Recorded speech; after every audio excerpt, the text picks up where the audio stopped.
It's been that kind of day for Arsenal and that kind of day for me. I don't even know how to unmute my own microphone. Don't know how to put my camera on. Arsenal don't know how to win against Fulham at home all of a sudden. Look, man, we've got our Arsenal. It's just, this is our Arsenal. So open mic post-game show today. It's just me. I asked my co-host, Mike, Owen, Andy. They told me they've all become Norwich fans now. So, there's nothing I can do about it. So it's just you and me, open potters, open micers, potters type of people. And we're going to have to figure out a way to slag through this hour because there's not a whole lot of great stuff to talk about. But I am interested in your opinions. Arsenal won, Fulham won at the Emirates. Missed opportunity to pull within a point of the mighty Carlo Ancelotti Everton that everyone's been raving about. 2 points from the scum up the lane. Instead, we're stuck in ninth and have Leeds and Villa with games in hands kind of nipping at our heels. Fulham with one shot on target, and that was a penalty. Arsenal put the ball in the net thrice, but two of them were offsides. We've got to deal with it, though. Brutal inconsistency.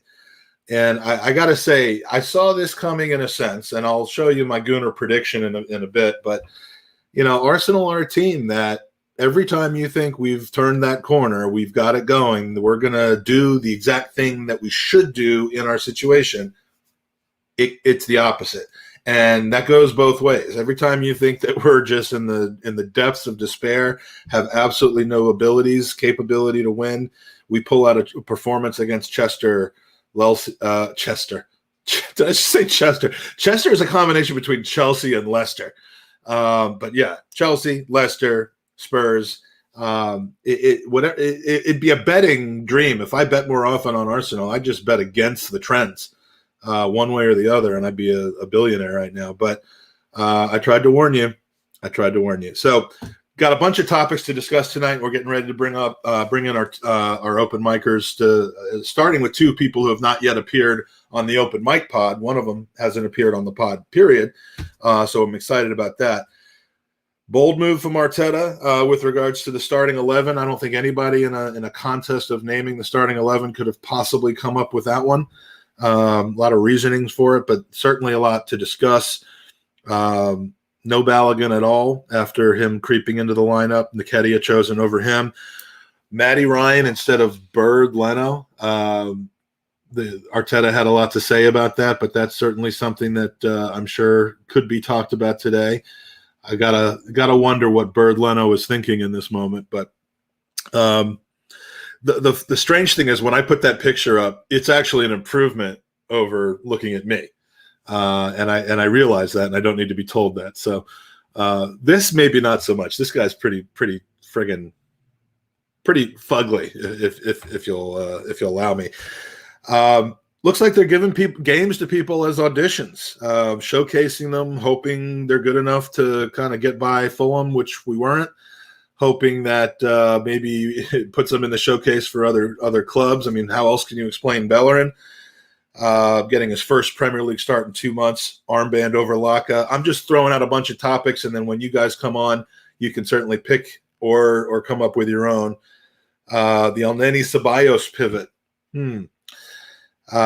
Holding and Gabriel partnership. I got some interesting statistics about that. So anyone who wants to talk about the center back partnership will definitely have plenty to talk about. Xhaka and left back. Cedric unable to get in the starting 11 again, despite not having either one of our preferred fullbacks. Pepe on the bench. VAR, if we want to talk about that. And even the European Super League, which I am just starting to read about, we could discuss that, once we've kind of gotten the game out of the way. So let's get started with the open micers, and we're going to start with someone who I've been communicating with for a while. I enjoy watching him on other pods on his own channel, I believe, and I'm happy to welcome him on. Daniel, it's good to see you. I wish it was under brighter, happier circumstances, but welcome to the open mic show, mate. Yeah, no worries. Thanks for having me on. Do you know what? I had to laugh right at the top of the show when you said about forgetting to unmute your microphone, because I'd done the exact same thing earlier on a stream, although I was talking for about 5 minutes and then realized that I hadn't unmuted my microphone. So, that gave me a chuckle. First, I'm putting myself into the studio. If anyone who uses StreamYard, which a lot of podcasters do now, I put myself into the studio, but I had everything muted. Then I unmuted it and realized that my mic was muted. So, professional podcaster, I've never been accused of being. Honestly, that's the beauty of especially when you do live streaming. Do you know what I mean? It's anything can happen. Yep, anything can happen, and the same goes for Premier League football. And anything happened today. So, what's your take on it? How do you? You can obviously bring up any of the topics that I kind of threw out there. We can talk about it. Focus on a couple of the players if you want. The floor is yours, Dan. Mate, it was dreadful, wasn't it? Let's be honest here. It was absolutely dreadful. And you know what? One thing struck me in that first half and throughout the game is that as the home team, we should be pressing and doing a lot more than what we were doing. And you mentioning about individual players, one for me stood out as probably the worst player on the pitch, and that was El Neni. Does this guy even know how to get past the halfway line? Because I swear he doesn't do it very often. And when it comes to forward thinking, he just does completely the opposite. He's great at breaking up play, but when it comes to getting forward and forward thinking, he's not very good. No, he's really kind of not known for that, unfortunately, which, he's been called the closer. And I really like that. I mean, that's a reference that's often used in baseball in America for someone who comes in when you're winning a game and a pitcher and comes in and basically just shuts down the opportunity for the other team to possibly catch up. And El Neni is good in that role. This role, I don't know. As a starter, it's in a game, it just disrupts the connection, I think, between the back and the front, which, normally you would want to have when you have so much attacking energy up front, right? Yeah, and that's it. Like when you see people like Thomas Partey, he's so different and so much more energetic in that midfield. But El Neni, he just disrupts the play, but not in a good way. Yeah, no, not at all. What did you think? Let's kind of, I mean, your view on what do we want to talk about here? I mean, let's talk about Balogun. And Balogun I don't think he won't be on the bench again for any of the next few games as a result of a very unfortunate situation with Alexander Lacazette. But Nketiah gets the nod over him for the bench spot. Do you think there's anything awry with that kind of man management or progression? We've tended to see players kind of, break into the squad with, you're in the 18, then you're getting a late game sub, then you're getting a little bit earlier game sub. But Balogun's now been pushed back out again. What do you attribute that to? I don't know. I personally think Balogun should now that Lacazette's out, I think he should be pushed in there. I think he should be, at least if he's not in the starting lineup, he should be at least on the subs bench. Because who else have we got? Like a lot of people are saying, well, hopefully Aubameyang's gonna be back. Listen, the guys have malaria. I think that's going to take at least a couple of weeks for him to get fully fit.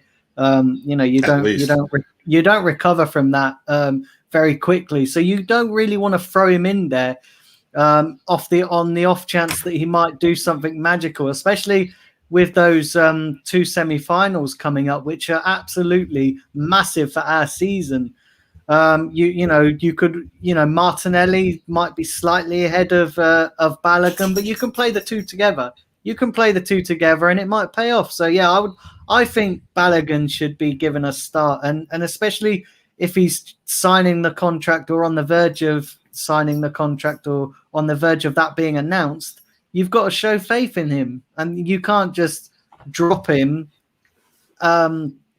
Just to suit. Look, Arteta's not a very good man manager. He's not a very good man manager, and this is what worries me because, Balogun is a real talent, and if he got chance to prove it. And when I say a chance to prove it, I mean a good run of games, or even like half the games that he gives Nketiah chances. If Balogun got the same chances, then he would, I think he would come good. But it's just whether Arteta gives him that chance. And I'd like to see him give him that chance because he fully deserves it.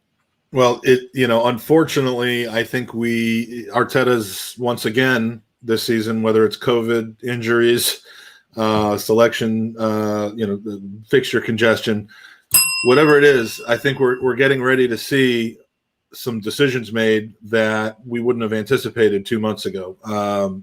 If we talked about it last week on the show, I think we were kind of like, God forbid this happens. And it's now happened where it looks like Lacazette and Aubameyang, at least for the next 2, 3, 4 games, which include the Europa, are not going to be available. So, is it going to be Nketiah in the middle? Is it going to be Balogun in the middle? Is Martinelli going to be placed there so that Saka and Pepe can play on the wings? It's just there are some new looks that are coming. And, while in the league that might actually be intriguing in the sense that we can learn more about our players for next season, it scares me for the Europa League because Villarreal are not going to be an easy opponent to take on with kind of a makeshift front three without their emotional and kind of overall leader of the attack and the young boy whisperer. That sounds worse than I mean it. The guy who clearly all of the Hale End boys look up to, which is Alexander Lacazette. That's a big mess. And you know what? It worries me too as well because let's be honest, Unai Emery is going to be out for blood in this semi-final because the way he lost his job and the way that Arsenal treated him, he's going to want to prove a point. And I can see him going all out just to try and get one over on us. And then that what's going to be worrying as well.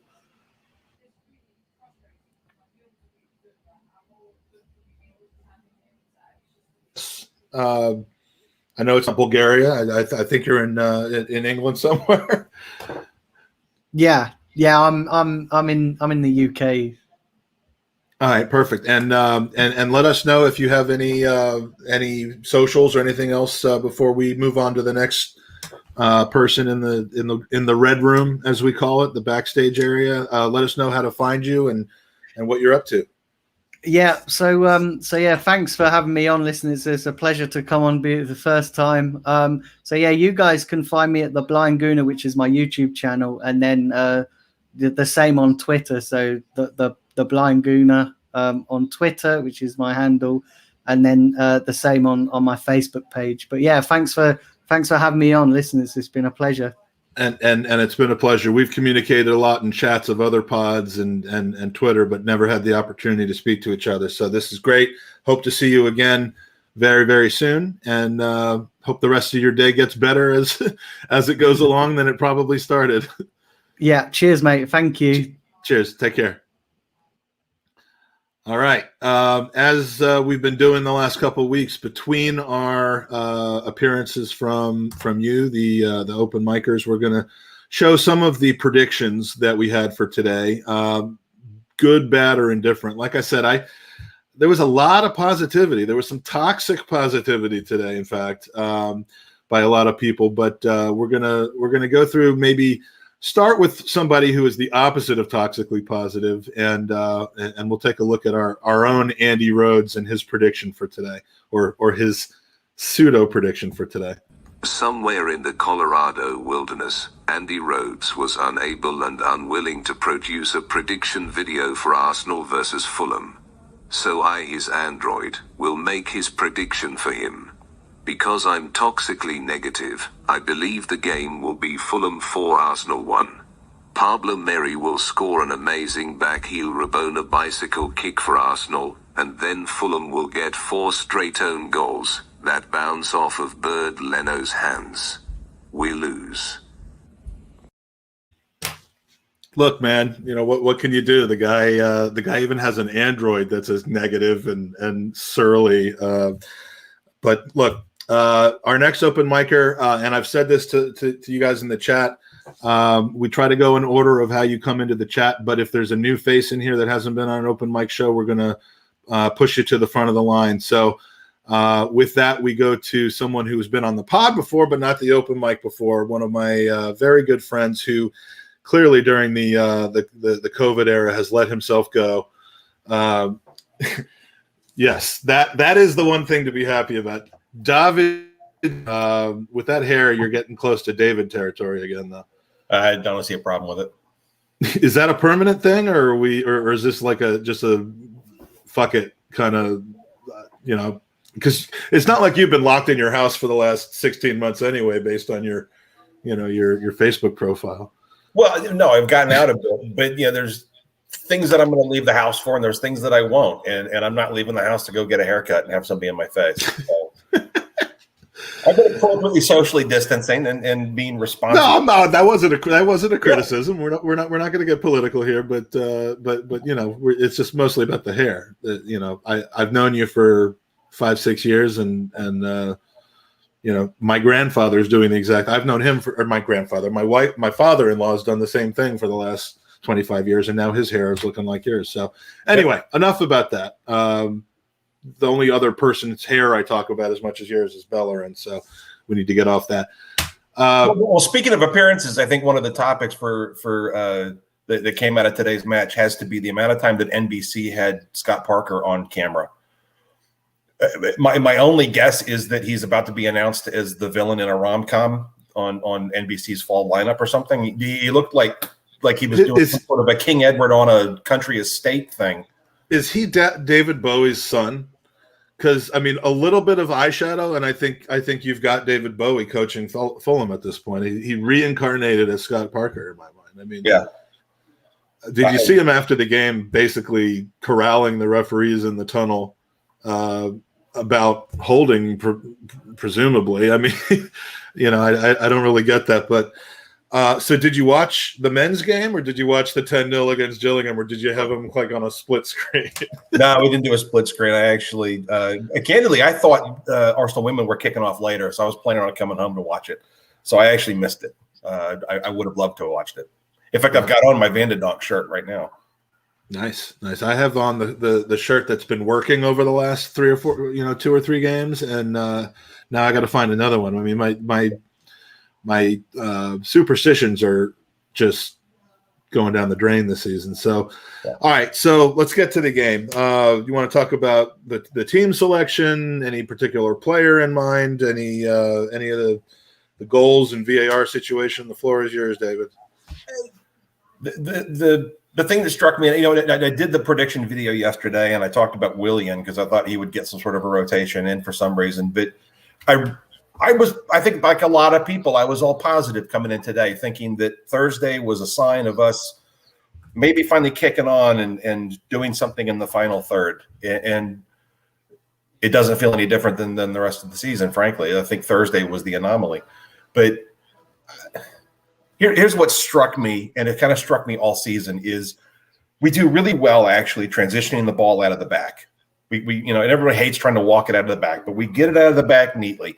We move the ball up through midfield at a really pedestrian pace, and then everything crumbles in the final third. We've got no idea on how to get the ball in on the final third.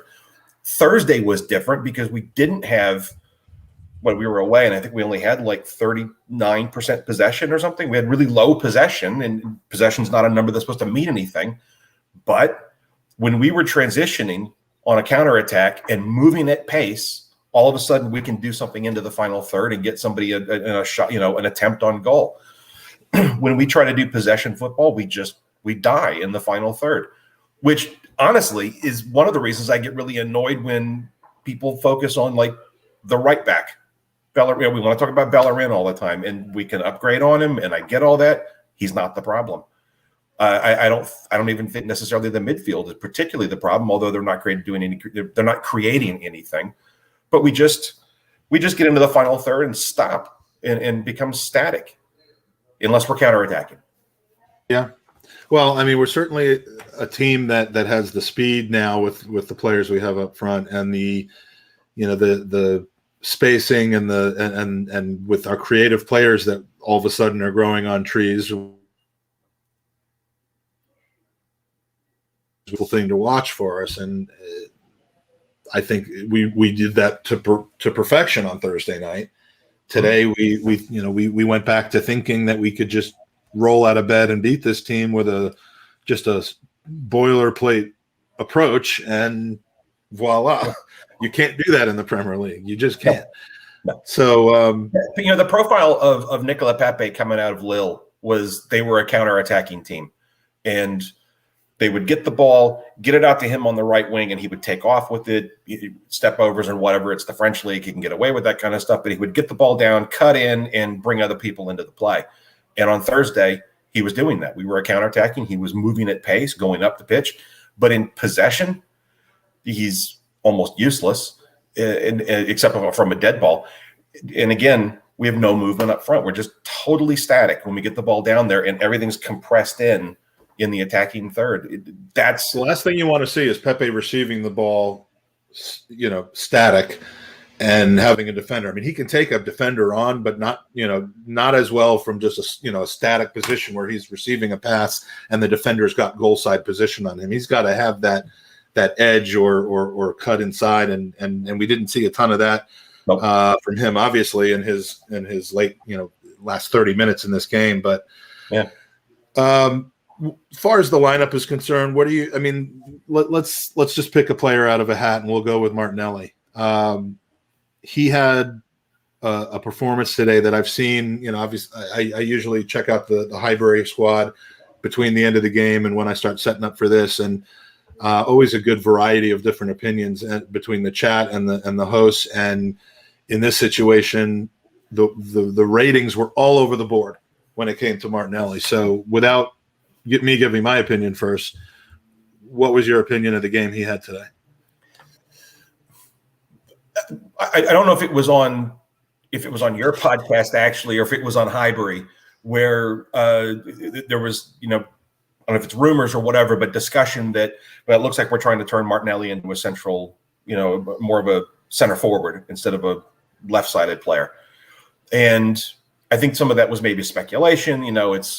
Is he not, whatever. What struck me today was that he was moving into the middle a lot, and it feels like a work in progress.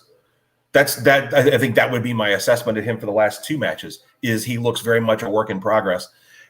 Whereas when we were first bringing him in, last season or earlier this year, whenever he did play, it looked like, whoa, this guy's a revelation. He's going to be fantastic. And all of a sudden, we're breaking some things down and rebuilding some parts. But that would be my take on him today in particular. He looked like a work in progress, like he was trying to bring into the game things that he's been working on and maybe trying to learn, as opposed to being entirely instinctive in his play. And that's always a trick, I think, when the difference between somebody who's a very good player at a mid-table team and a very good player in a very good team is that they're able to play on instinct and do things really fast, as opposed to thinking and doing the right thing, which keeps you just like a beat behind. He feels like he's still transitioning into something of a different role. And we're going to have to be patient with him, I think, as he works through that. But he's clearly moving to something different. Yeah, speaking of transitioning, Don Juan thinks that you're transitioning into a midlife crisis Eric Cantona type of situation. Okay. You know what I was about to say. Knowing you as well as I know you, I think you'll wear that. You'll own that, wear that, and love it. I'll take it. Yeah, absolutely, I'll take it. I have to find some of the older Arsenal shirts that have a collar and start. Yeah, exactly. It was like, I used to say that I like the Arsenal shirts with a collar because I can wear them to work. But yeah. Eric Cantona just really. I don't ever see him. There had to have been a point at which I know they didn't replace the kits every year like they do now with 3 new ones, but there had to have been a point that he played without a collar. But I don't think I've ever seen a video of it. So. I can't picture of it. I can't picture it. Yeah, he must have demanded it. Maybe it was in his contract that he forced it. What was the movie that he was in? He played like a bit part in a movie, and it was his only line seemed to be like, "I am Cantona." He was like some guy's vision. I don't know. Forget it.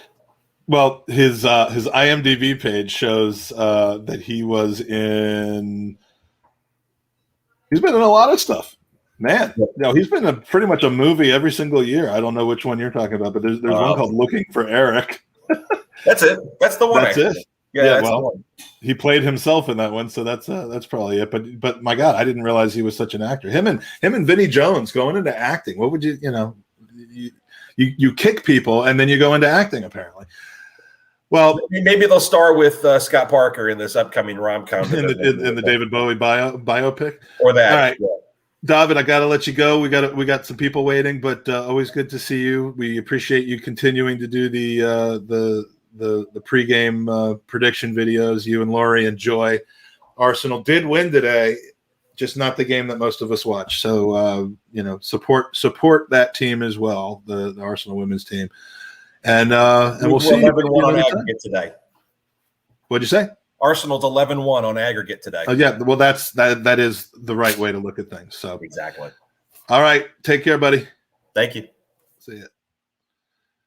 Alrighty. Our next prediction video before we go to our next open micer is what I love to see, which is a name that I've seen before, and then finally being able to add a face to it.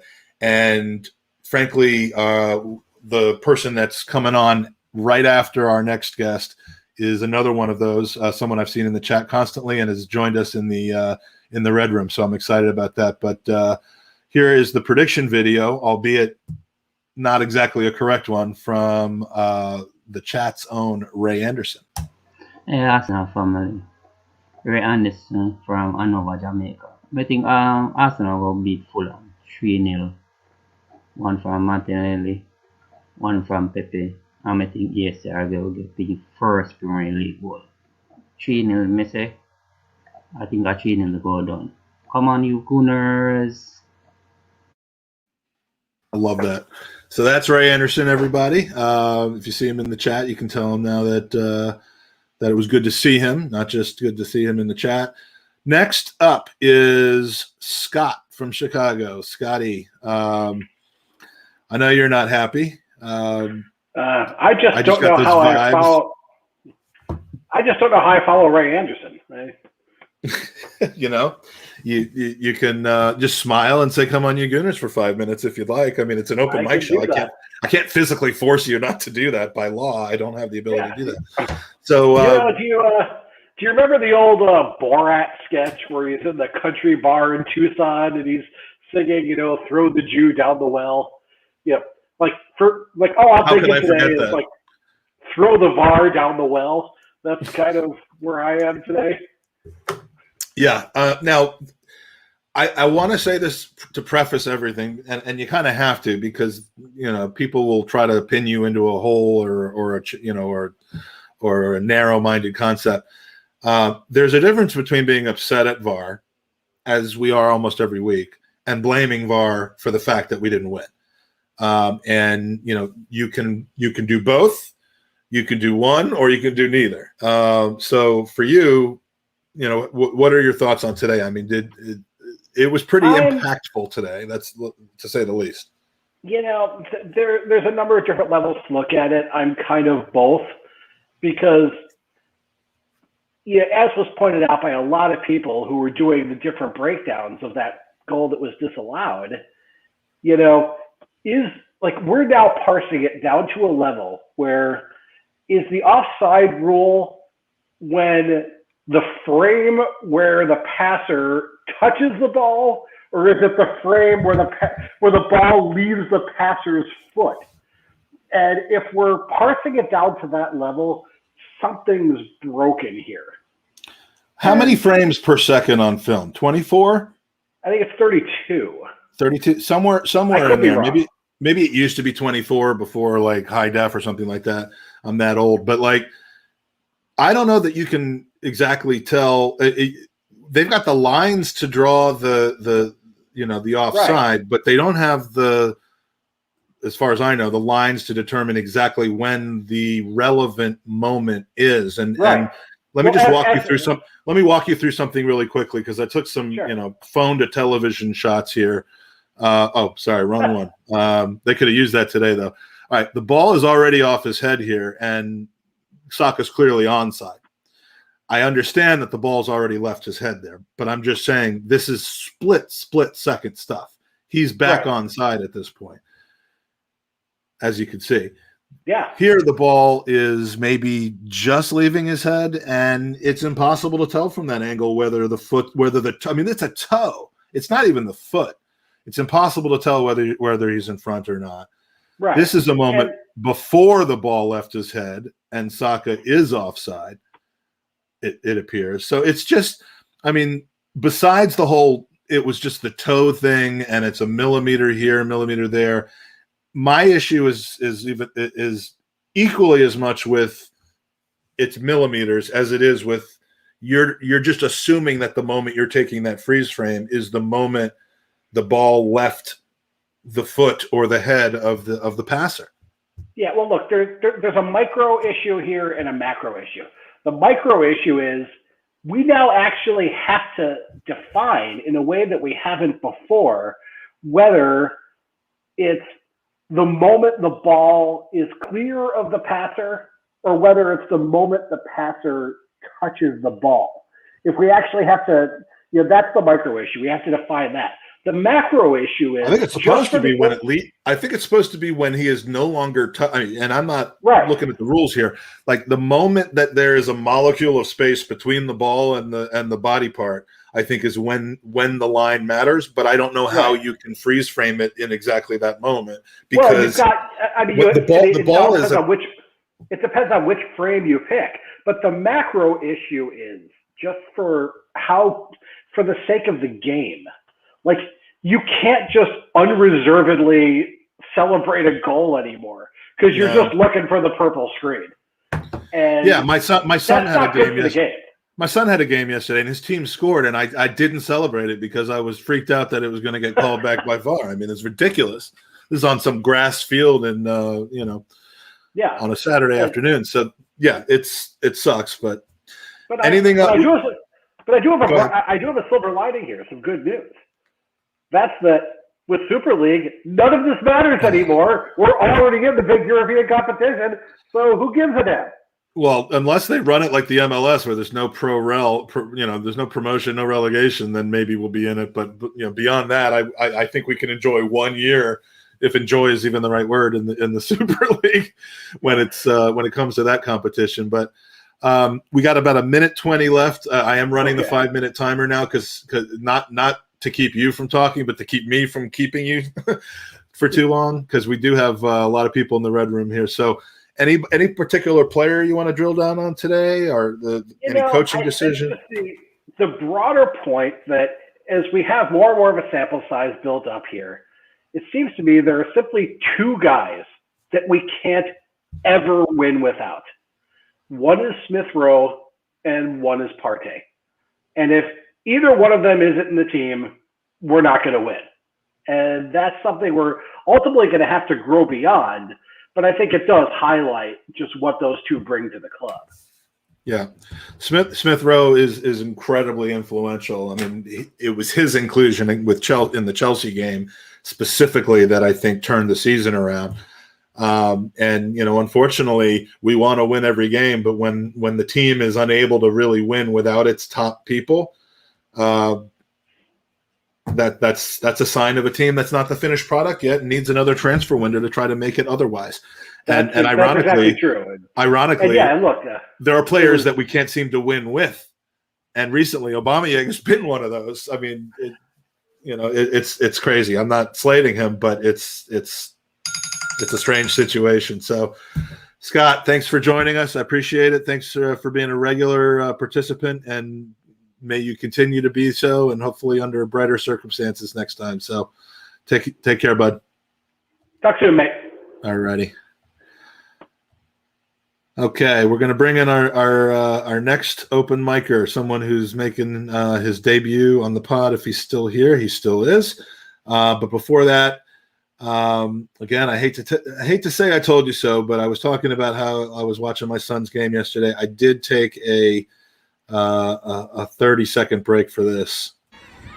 Hey, it's Mike here with the football in the background. My son's playing right now. It's a beautiful day here in Virginia.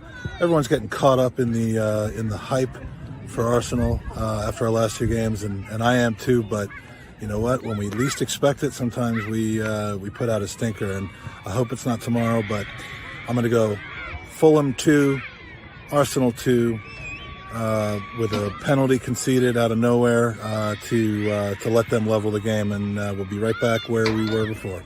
Come on, you Gooners. Wait, am I wearing this thing right?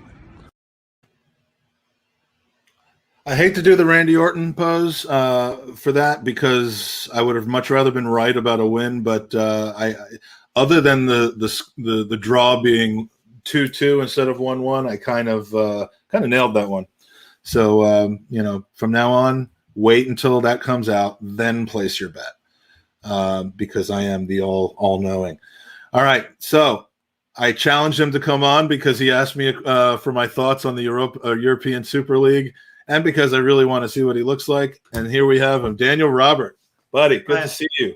Yeah, good to be on. Yeah, I'm always in the chat, so I thought I'd make an appearance today. There you go, yeah. And whereabouts, whereabouts in the UK are you calling from? Near Watford, so North London. Watford, okay. So relatively near the Arsenal. All right, good. I like that area. So do you want to talk about the Super League or the game today? I mean, we've got 5 minutes to cover both if you want. A small thing on the Super League. I mean, it's meant to be 15 best teams or whatever. We can't beat Fulham, so I don't know why we're in that. Does Fulham now qualify for that? Like, are they going to be looking at the rest of the league? And if Sheffield United happens to beat Chelsea, do they get the spot? I mean, maybe if we're in the Super League, then you're going to see Everton win the Premier League or something. So. It would be weird. And the one thing I did see just in the last few minutes of things is that, the Premier League basically has to okay it. So if they okay it, then we and others would not be leaving the Premier League. We'd basically be going into a different competition that I guess changes how the UEFA competitions work, where the Champions and Europa League. However, if they don't permit us and don't release us, then the teams will literally have to break away from the Premier League, leaving the exact scenario that you've just talked about, where Everton or West Ham can finally win a title in the 21st century. So messed up situation though. It doesn't sound fan friendly. No, I mean, and also away days, is it always going to be traveling abroad? As fun as those are, can you do it every week? Yeah, of course, exactly. And you'll never get a rainy night in Stoke again, I guess. So. No, I can do without that. But something I was going to say is that I thought he got a lot of hate today. I actually think Hector Bellerin was. I thought he was quite good. He only gave the ball away about 17 times, which with his standards, it's below the normal bad. 23. Yeah. I hope you're kidding because I don't really particularly think he was very good. And all right, so tell me this, Daniel. Why the armband? I've just left this comment up for like 20 minutes. Why the armband for Hector when Lacazette is also starting? I mean, I know they're both kind of vice captains, or maybe Lacazette's not a vice captain. He just kind of acts like one, but that just seemed odd to me. I mean, I can get him starting Bellerin. It's rotation. It's showcasing. It's a opponent we should have been able to beat. All the reasons to start Bellerin and not just throw Arteta away because of it. We're here today. The outcome didn't help him, but the armband though, for a guy that can't possibly be here next season. I don't even get why he starts. I think he's dreadful. I think he's the worst player in our squad. Like, I think he's absolutely dreadful. I don't know how he's a footballer.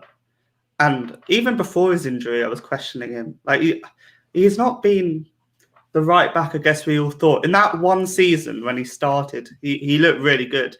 And he just hasn't been the same, and he passes wrong. The injury that killed him was against Spurs in a game that I took my son for his bar mitzvah to the North London Derby, November of 2016, and he suffered an ankle injury that day, and he never recovered from that. I mean, I think he subsequently did his ACL and recovered, but that was the injury that got him, unless it was the other way around. But he's just never been the same since. But I'm hearing clubs like PSG and Juventus sort of coming from 20. Why do they want him? Like, he's just not quality enough for those teams. Like, I'd put him in maybe a team like Real Zaragoza or something. Like, I don't see Zaragoza doesn't have the same fashion as Paris and Turin do. I would imagine they should go to Paris FC, not Paris Saint-Germain. Like, I don't see it.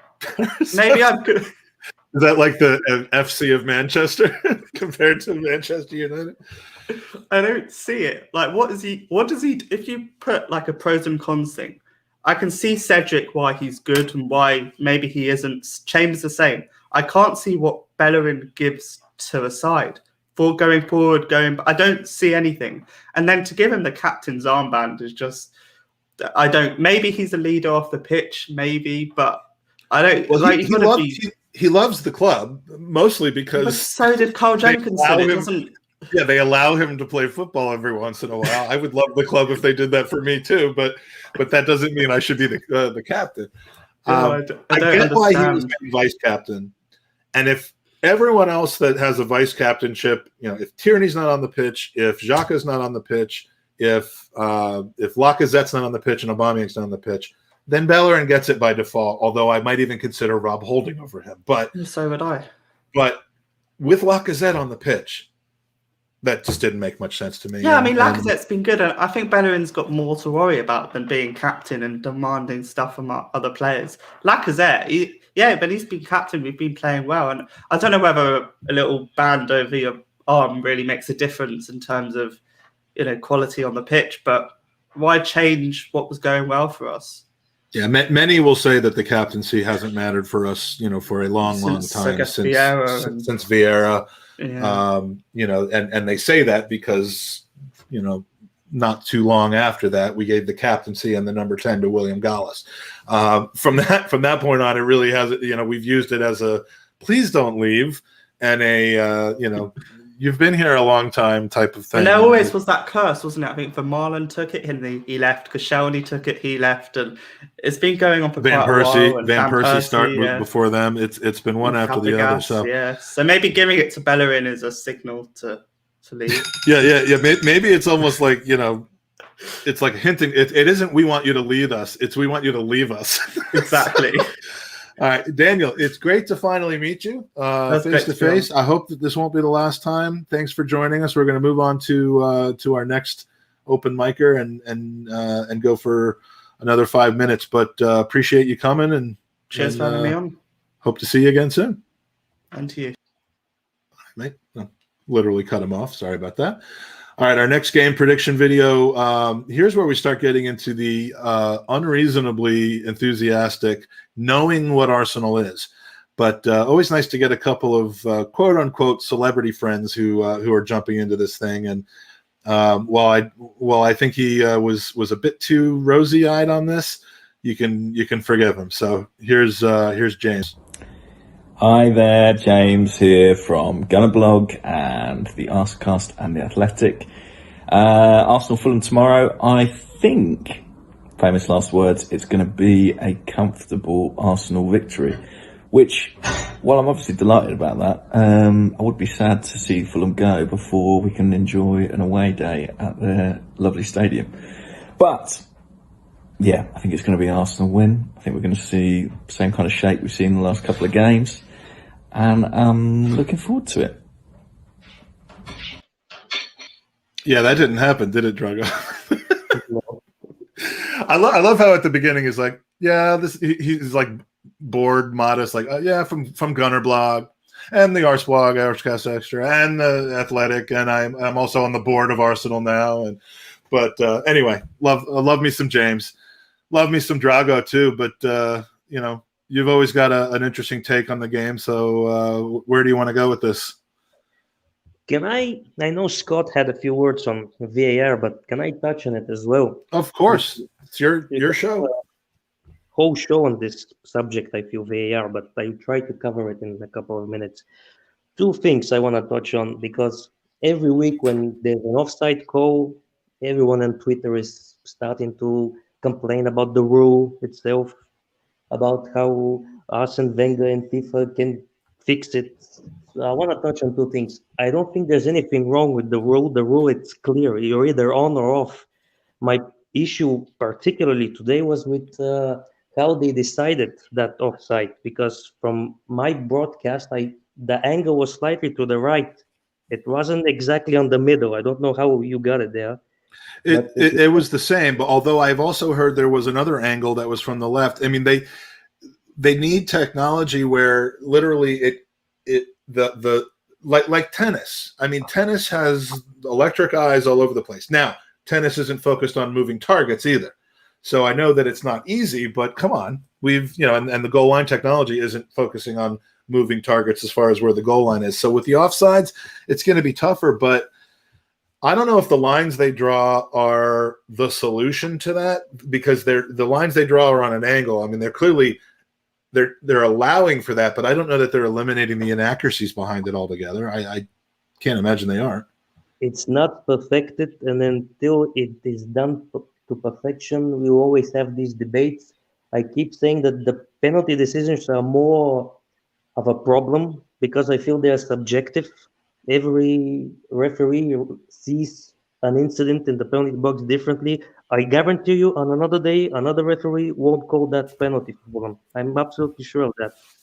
The second thing I wanted to touch on, because I see it on Twitter every week after offside calls, Arsene Wenger, he will fix this. I'm not sure these fans have actually read what Arsene Wenger is suggesting. He's suggesting the complete extreme opposite to what we are having now. So what we are having now is your toe is offside, therefore the goal doesn't stand. What he's suggesting is that if your toe is onside, even though all of your body is offside, then the goal will stand. There will still be lines. It's one extreme opposite to the other. It won't fix the problem. What his suggestion?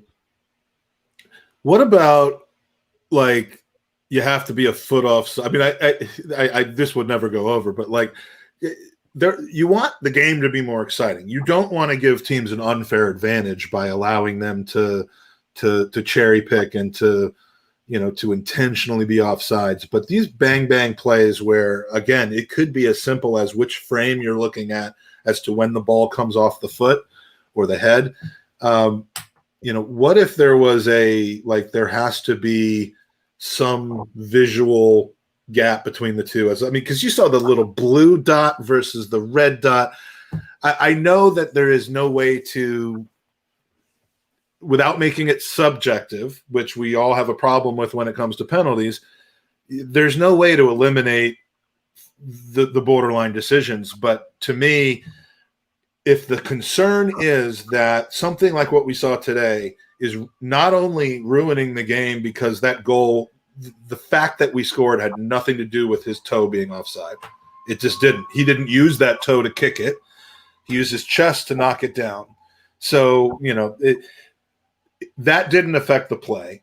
And it affected everybody's enjoyment and ability to celebrate the goal, which I don't think they should not overlook how important that is. The fact that they're changing the fans' experience and taking joy away from it. I mean, that is literally the fact that you can't celebrate a goal now without kind of holding off all the people that are dogpiling on you and staring at the screen. The fact that you couldn't celebrate the goal at the end of the game today, that they're going to really, really drive fans away if that continues. And so maybe they need to do a little bit more, close call goes to the attacker type of thing, to where there's got to be 6 inches of clear space in between. I am not as much of a stickler for the rule, and I'll give you another minute because I'm talking more than you are. I'm not as much of a stickler in the rules of, if it's offside, it's offside. It has to be impactful. And to be impactful, it needs to be significant to me. And it would be obvious. I think the second goal we scored today, the second goal we scored today with the offside, or was it the second goal we scored, we were clearly offside. And it was easier to, I'm getting it mixed up now, but there was a point where we were much more offside than Saka's was. And that one we kind of knew was probably not going to be allowed. And whereas the first one, you just want to celebrate because everything about it looked fine. So, could they ever do that? Could they introduce it's within the confusion zone, which also allows for the freeze frame issue to be kind of resolved? We don't know when it came off his head exactly.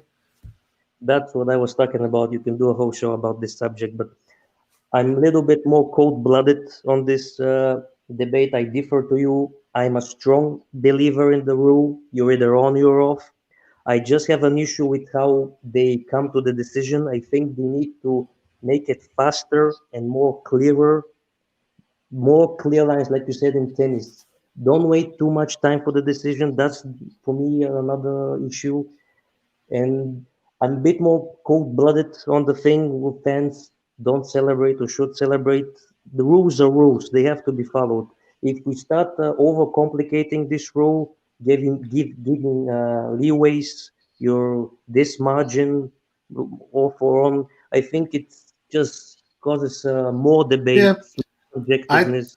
I get that, but rules change. I mean, back passes to goalies change, passing it within the box and I know this is different, but passing it within the box on a goal kick, rules can change and people eventually adjust. But when you start taking the joy out of watching football and the joy out of the moments in football that mean the most to people, the celebration with your mates at the pub, I mean, when you start taking that out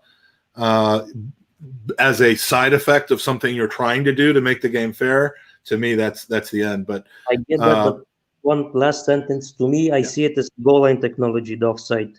Perfect it like the goal line technology, eliminate the time wasting. If they could do that, that would be Yes. great. It's just a different situation, but it would be ideal. Goal line technology is the best thing that's ever happened from a technological standpoint. I don't know how they can do that with offsides, and they certainly can't do that with penalties. So, we'll have to see. But Drago, thanks for joining us again today. Appreciate it, and we'll see you next time. All right, lots of good comments about the VAR debate. Don Juan says change the offside rule. It's out of date. Give the advantage to the forwards. Youssef likes the idea, I think, that I was coming out with. Mike Herr is saying who's around, but his house is sleeping, so he couldn't join me today. A few inches of gray space would be welcomed. 3 inches of tolerance. That's that would be my wife's autobiography, I think, if she wrote one. But yes, you do. You want more goals. If any part of your body is onside, you should be on. That's an interesting thing. If any part of your body is onside, that actually is more of the U.S. hockey type of approach towards it, and which I have on in the background right now. But it certainly leads to more goals, and that was their intent, was to make offsides. Not that they changed that rule anytime in recent memory, but to not penalize for being aggressive, penalize for being sloppy, but not for being aggressive. Yo-Yo says VAR should be set on a quick timer. If it isn't clear on the first replay, then keep the initial decision on the pitch. I like that. I think we're in good shape there. So next to join us after one more prediction pick from our good friend Rick in St. Louis, also a little irrationally exuberant. Hey, this is Rick. I'm going to be watching in St. Louis with the Gateway Gooners, and I'm predicting we're going to see a 2-0 victory to the Gunners. We'll get the early goal. It'll get in the 80th minute. It'll still be 1-0. We'll start to get the squeaky bums. And then we'll get the second goal, and we'll relax and say we knew it all along. So, cheers.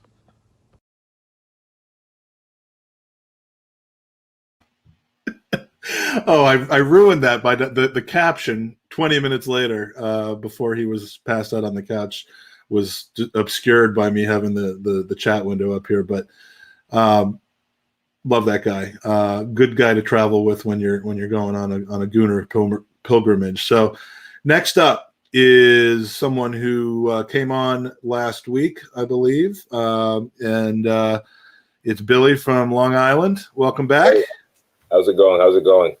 It's been better, but these little sessions afterwards tend to kind of make me feel a little bit better, because you just kind of talk it out, being that we can't be at the pub and drown our sorrows with other people with drink. I'd rather just talk to people like you and Colin and Fergus and Gooner, who are all waiting in line. So tell us thoughts, things you want to specifically address. What are you up to today? Yeah, I mean, definitely a bit of a disappointment, right? I guess a lot depending on where you stand in the spectrum. But I was one, and I think I mentioned this last time, right? I see these games as experimentation tests for Arteta, right, for the Europa League and for next season. And I thought that, going into it, the team we put out expected to win it for sure. I think everyone did pretty much, but I don't know. I feel upset, but because of that last minute goal, it's something where I am not holding our season and the team and everything that highly or that poorly just based off of that result, because I know, one thing for me is I just need the Europa League, right? So that's where I'm at. I'm very upset that, we didn't do enough of a squad rotation and Lacazette got injured. Hopefully it's something that is not, major, because that's a little bit, if you're rotating the squad and then you leave your key player and then he gets injured, that's a bit of a, it's a gamble that certainly did not pay off. That's for sure. Did not pay off at all. So that's where I kind of, that's where more of my frustration is coming across. And then, some of the substitutions, again, a little bit too late. But I mean, we knew this. Fulham, they're fighting against relegation. They're actually a strong side. If you actually look at the way they set up, that 4-4-2 was very tough. I think, some of their plays like Lamina I've been tracking them. I would love, if we can go for Rangisa. I'm Cameroonian, so that's a player I've always known. Their quality. So I knew it was going to be a tough fixture. I did want us to win, but again, I'm moving on because I don't really want to dwell on this match a little bit too much. I want to see it from a tackle perspective and look at certain players. But relative to where we are this season and what we really can expect from the league, it doesn't feel as bad, which is sad to say, because would it have if we didn't get that equalizer? It probably would. I mean that brings me to a quick point, which is so much hindsight. Well, there's hindsight, and then there's this just constant debate that I can't stand. The hindsight is, did we rotate too much or did we rotate not enough? Before the game, you'd say the rotation was fine. After the game, you're saying the rotation wasn't enough because Lacazette, not you, I'm just saying people, because Lacazette got hurt. We should have rotated more. But we rotated so much that we were a little bit out of sync in certain areas, especially, through the midfield. So, after the game, you should not be, people can make their comments, but there's so much hindsight involved in that. And then the other thing is whether Nketiah or even us as supporters should have been celebrating that last goal. Now, if you're going to say Nketiah shouldn't have been celebrating because he wasted some of our time to possibly go back to the center, and I remember Giroud doing that once. The game after the Scorpion kick, we went 3 down against Bournemouth, came back and leveled it in the last minute of the game, and instead of bringing the ball back to the center circle, Giroud just went off into the corner, kicking his foot behind him like a scorpion, which was a little ridiculous. He should have known better. He's not Eddie Nketiah's age, but we can celebrate an equalizer that at least prevents it from being a loss in the moment. Yeah. That doesn't mean we're saying this is who we are and we're thrilled about it. And I don't know why people don't get that. Even put the context of Nketiah. When's the last time he scored versus when he gave us the go-ahead goal, not go-ahead goal. He actually gave us the lead 2-1 versus West Ham, right? So, and this is a kid where people have been comparing him to Balogun, is our striker forward. He hasn't really gotten the run of games, and the goal means a lot to him. Yes, you want a level of composure from professional players, and you're playing for Arsenal and all that, but he's a 21-year-old kid who scored and got an equalizer, right? Put the context in that he hasn't really been playing, and I'm not going to get upset at him for that. He celebrated. Maybe the other professional players, maybe if you had like a Luis on the pitch, when Puyol would do that back in the day, right? They'd be celebrating. There's actually a great video that he's like, no, let's go back. But there wasn't really that leader on the pitch like that, right? So Nketiah, he's a 21-year-old kid. He scored the first time he scored since West Ham, and I'm fine with that. Let's move forward, right? Where do we go with him now is the question that I'm asking myself. And Martinelli should he have started as center forward maybe versus the winger? And then the funny thing about that prediction you even just played, we could have gone the early goal. Well, not because I put Martinelli through. That could have been an easy goal. Yeah, Martinelli had 2 opportunities, right. one of which probably should have been left for Ceballos if he had known he was there. 2 in the first 7 minutes. And right. The first one really probably should have been finished. The lob, he just didn't hit that the way I think he meant to hit it. So, again, we could have been talking about a game played in completely different ways with right. Teams stretched instead of defending. It's football. And we shouldn't, we can want and strive for, better finishes, but that's not the team that we are right now. Yep. It's not. It's just not the squad we have and where we're going forward. So that's why I said, people were calling the likes of Pepe to start. Maybe he's being rested for Everton. So there are always these what ifs, and I feel as though, again, using the context of where we are, in the league and what we've actually been able to accomplish. It's just, we just need to take a step back sometimes, right? Some people, even in the beginning were saying, all right, Martinelli, the people who always want Martinelli to start, and then he does start. I'm not going to blame it on Martinelli, right? Because he can actually be a great player, and I think his ceiling is very, very high. But then you see that, but then they're not going to go back and say, wait, maybe Martinelli shouldn't start. So it's always this reaction of, right, we take this little, and that's why last time I was talking about formations, and some people get so caught up in that it's watch the game and watch what actually happened, right? We are not the managers, we're not the coaches. Some decisions are questionable, but it's sometimes we just need to humble ourselves and think about, hey, what is actually going to be transferring into the pitch, right, and into these players. So, yeah, no, for sure. And well said. It's good to see you again, Billy. Definitely. We're going to move on to our next open micer, but hope to see you again. Definitely. Very, very soon, man. Hopefully after a win like last time. All right. Take care, man. All right. The last of the prediction videos that I'm playing today is this one from Sophie from the Highbury squad, who was actually at the football last night covering it. But someone who has been deservedly and understandably so pretty, has been at times critical of Arteta and management, but always with very good reasoning and background behind it. But here was her prediction for today's game. Hey guys, so I'm actually at the LAFC game. It's opening day here in Major League Soccer. Check it out.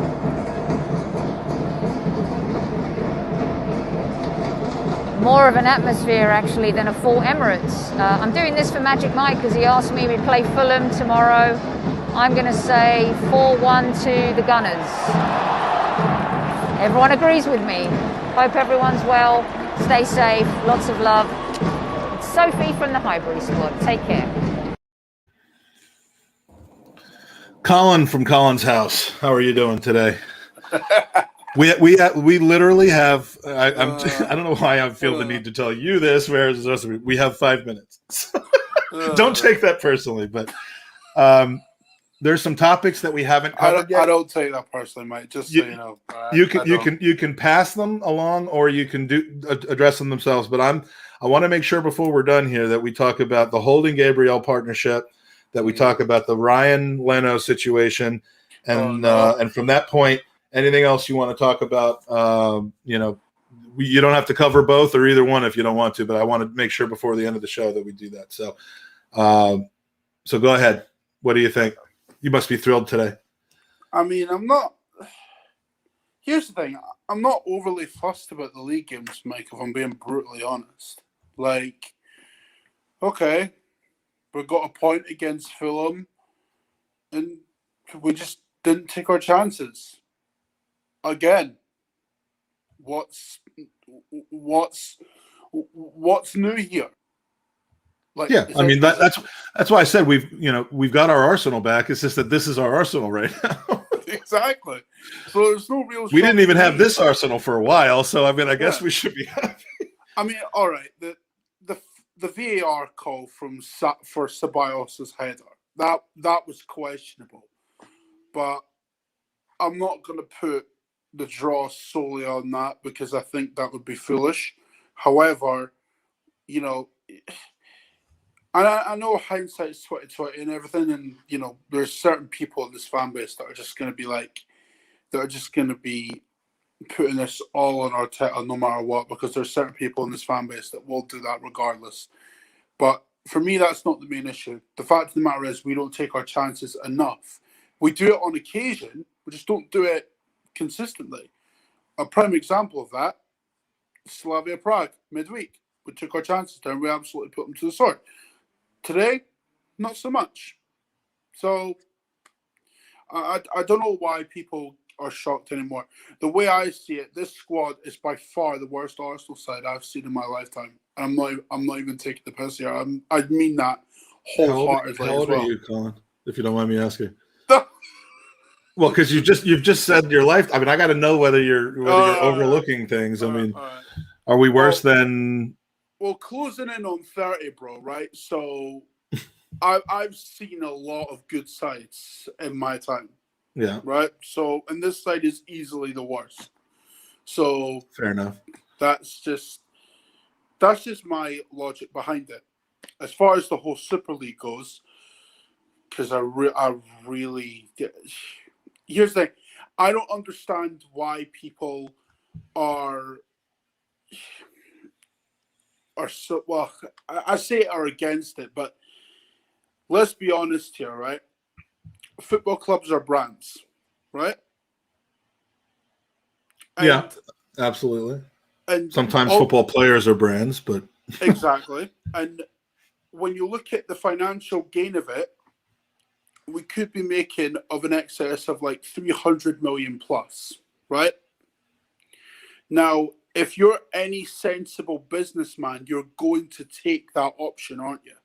Like, if I say to you that you could make 300 plus million if you do a certain thing for me, why would I take that pay cut? No, but would you do it? Honest to God, would you do it? Yeah, but that isn't really the question. Is would Arsenal be foolish not to? If it happens, should Arsenal say no, thank you? I don't think that's the question. It's don't say that you are a super league taking the cream of the crop of everybody based on football. No. When you're going to let in a 9th to 10th place team, you're going to let in a 6th place team. You're going to let in. I don't even think it's that. I don't even think it's that, Mike. Right? Because I think the way it'll be ruled. It's about branding, like you said, and so they're just bringing the biggest brands in. Then it'll be about branding and who like fan bases, like the size of said fan base. That will come into account as well, and the fact that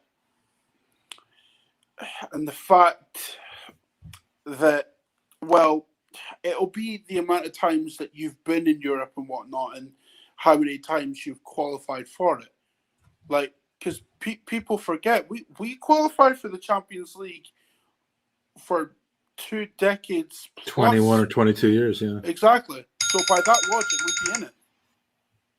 Yeah, I mean, the coefficient has always been flattering for us because it goes back so far, but yeah, a lot of debate to come on the Super League because it really just kind of burst out this morning and at the top of the news, and there's a lot more to learn. As far as Mikel Arteta's comments on it, he said today, where is it? I don't know anything about it. Once I know every detail and have all the information, then I can evaluate and give you an opinion.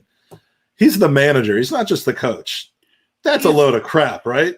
Listen, that he doesn't know anything about it. Listen, he's not going to mention anything about it, right? Because the way they've like worded it, they've not set like the ins and outs of how it's going to work. We don't even know how the thing's going to work. Is it going to be like the MLS where there's no relegations, or are they just going to put a Super League with 2nd and 3rd and 4th leagues behind it? Like, yeah, there's no Super League Championship Division, Super League League One Division. Well, you know what? Actually, it was fun. It's funny you mentioned this, right? Because there's a database, right, on the Steam Workshop, right, for FM21, right, where there's a Super League, a 2nd tier of it, and a 3rd tier, and Arsenal are in the 2nd tier. So. Well, we've already got that in the sense of a Champions League, a Europa League, a Europa Conference, a shitbag Europa. I mean, all of those different levels. But all right, man, Colin. Hopefully, next time we chat, it'll be under happier circumstances. But thanks for coming on. Well, Mike, just all I'm gonna say, right, to end it, yeah.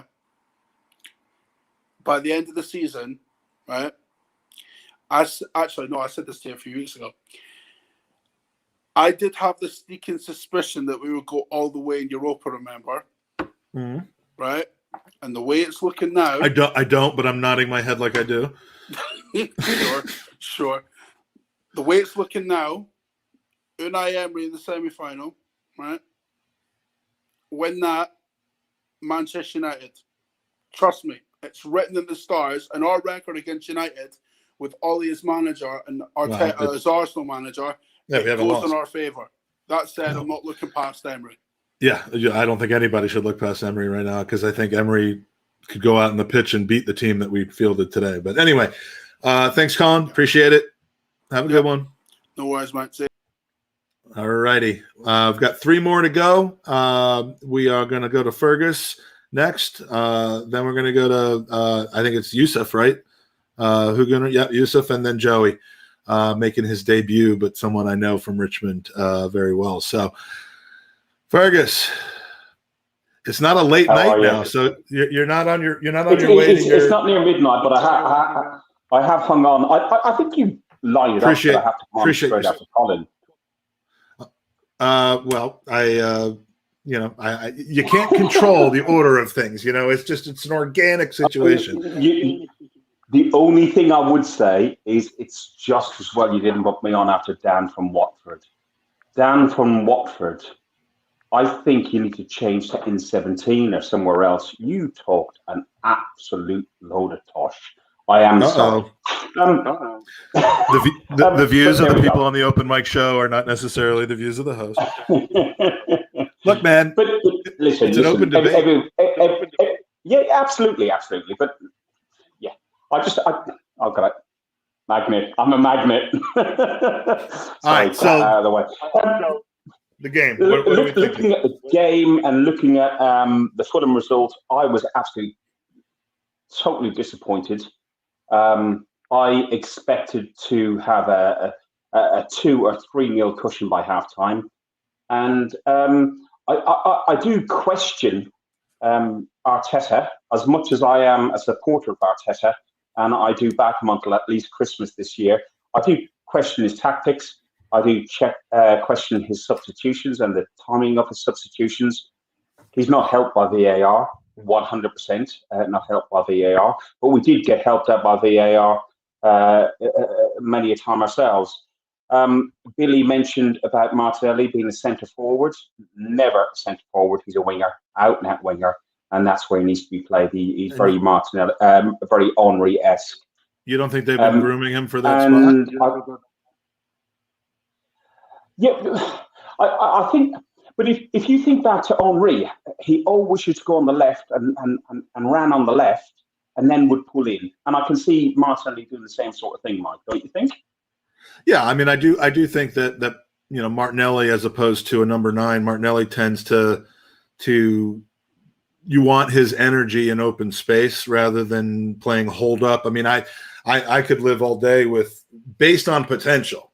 Not right now, but based on potential, I could live all day with a future that includes Martinelli, Balogun, and Saka across the front 3. I mean, with Smith Rowe and or Odegaard behind him, it's going to be Smith Rowe. Odegaard's not for sale, but yeah, I could live with that. I'm hearing from a guy in Norway that he is for sale and he's not come back in the Norwegian press. He's not come back to Real Madrid. But that aside, you mentioned Balogun. Balogun. Perfect game to play Balogun in today. Why not? He's just signed this contract, apparently. I read on Twitter, I read on Facebook, I read on WhatsApp groups how good he's meant to be. I've not seen him play. I've seen him play 20 minutes for the Arsenal first team. And like 2 10-minute Well, get off your ass and watch the U23 games from earlier this season, Fergus. My God, you're a podcaster. You're supposed to do the research. No. But you can put somebody. Mike, that's a fair point and fair criticism. But you can put somebody in the under-21s. It's the same as putting them in the French league or one of the other leagues or whatever. But you put somebody into the Premier League as it runs. No, I think with the 7 games, 6-7 games we've got left, we've got nothing else to play for. It's all about the Europa League. Play him. Show us what he's like. Show us what we're going to get next season. Because, unless we win the Europa League, I don't want to finish 7th and go into this Champions Conference Europa thing. As for the Super League, which is broken while you've been on, thanks UEFA. What about me? What about Mike? What about all the other people who come on here? It's okay. You can all tune in and pay our subscriptions on Sky and stuff like that. But do you want to carry on having empty stadiums, nobody there? Because that's what it's going to be. You're not going to have real fans in the stadium. I'm not going to be able to go to Barcelona one week, Rome the next week, Madrid the next week. It's not going to happen. You're going to kill football. Well, unless you end up with Ludogorets in it, and then Drago can go to all the games that Arsenal goes to play there. Even though it's not. It's a bit of a hike away, but yeah, that would be the solution. I think him and all his mates will go. Mm-hmm. Yeah, no, it really is going to be every bit a money grab, and I mean, if when the European Cup became the Champions League, it was seen as a money grab or something like that. I wasn't plugged in at that point because when I was in London, it was the European Cup, and then the UEFA Cup and the Cup Winners' Cup, and we weren't even allowed in it because of the Liverpool Heysel situation still being in effect. But Victims, when that happened, when that all went back to normal, I don't even remember offhand when it became the Champions League, probably the mid to late 90s. And, if that was seen as a money grab, I don't think anyone looks at it like that now. But this is just ridiculous. Mike, the only thing, I'm conscious I'm on a timer. The only thing I say about the Champions League is the Champions League still included you having your domestic league. The way the Super League is going, it's taking, and you talk to, I think it might have been Dan and one of the other guys before me, taking the likes of Arsenal, Man United, Liverpool out into a separate league. We don't know what the structure is like, but it looks like it's going to be two separate leagues. And we'll put our under-23s into the Premier League, and we'll end up 10th. We don't care because we're still in the Super League. And it's going to turn into an American sort of no relegation. It'd be like Barcelona B, Arsenal B in the domestic competition. Yeah, I don't know. I mean, we don't really like change in this sport very much, but this just doesn't seem like a good idea. Let's not overreact to it before we really know what's going to end up happening. But no, I agree 100%. I'm okay with change, but change for the better. I like VAR, but I don't like the way it's been.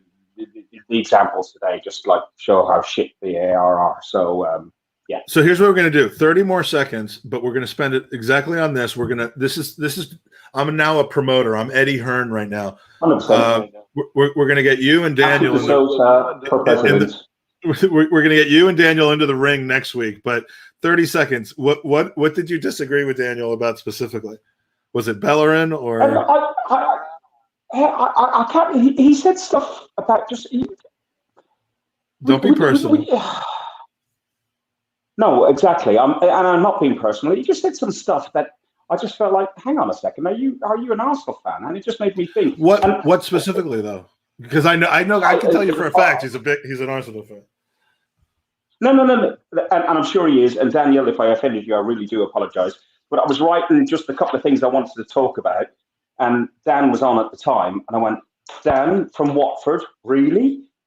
It was just some things that he said that just. But are you able to describe what any of them were? No. Well, I've got the brain size of a goldfish, unfortunately. So all right. Well, I got to give that. I got to give that. One. I literally was about to say I give that round to Daniel Robert then, because if you can't tell him why you were slacking him off, then all right. Do I need to take my belt off now and hand it to him? All right, Fergus, it's been great. Thank you. All right, mate. I'll talk to you soon, buddy. I've just done myself, haven't I? You ring the bell. I've done myself. Well, go do yourself in private, okay? I love Fergus. At least he had the balls to admit that.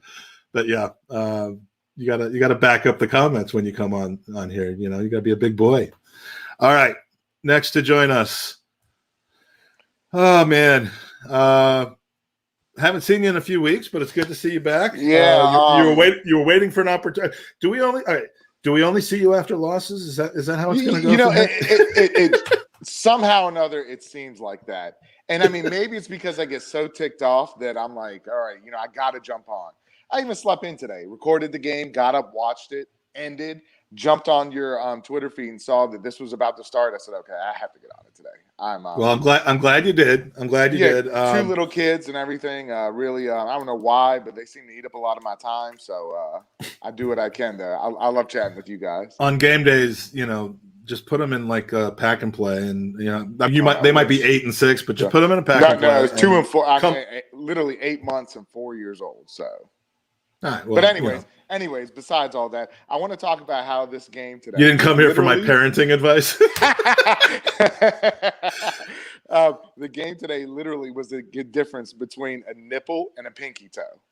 I mean, the VAR decisions, they were that close. One dude's nipple was onside, the other dude's pinky toe was off, and that cost us a win, I think. But it's a game of nipples.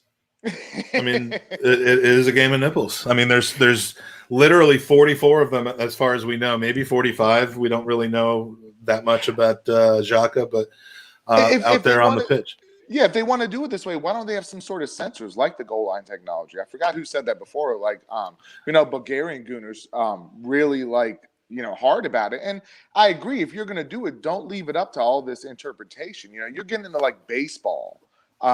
Whereas the reason why I don't like that sport is because there's so much judgment. It's left up to human judgment.